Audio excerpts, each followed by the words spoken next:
Well, we're very pleased to have visit us today in the Cube, Michael Daubney.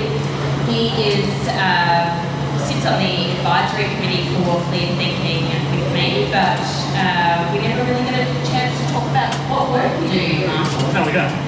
So perhaps you can give us some insight into some of the issues that are presented in the area of youth mental health. Certainly, Lisa.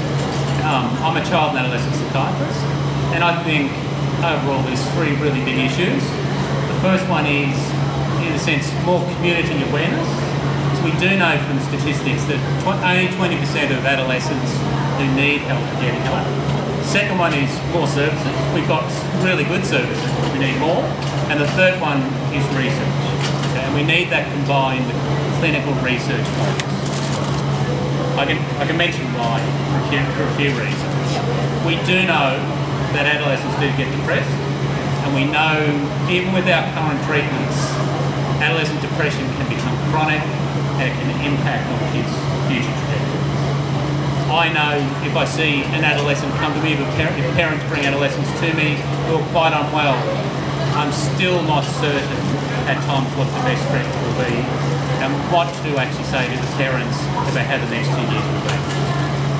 So what sort of stage, I suppose, are most adolescents at when you first see them? Is it a sign that parents should be looking out for in terms of the fact that they might need to seek help with mental health issues?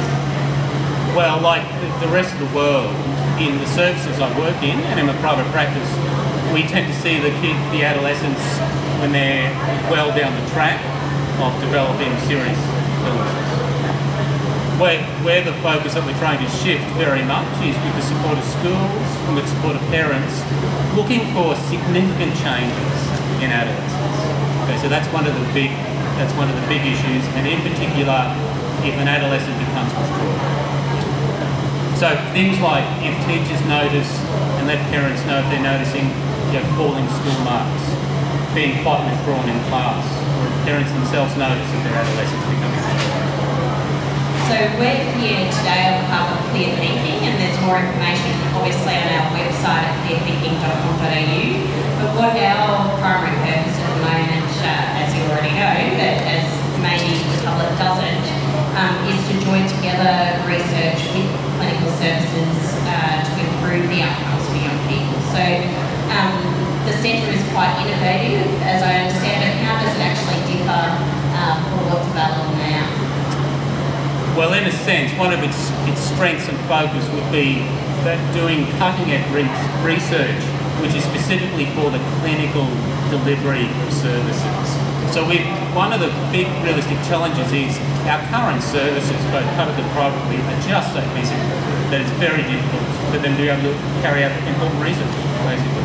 And the sort of research we're very much wanting to focus on are the answers that clinicians, parents and adolescents want.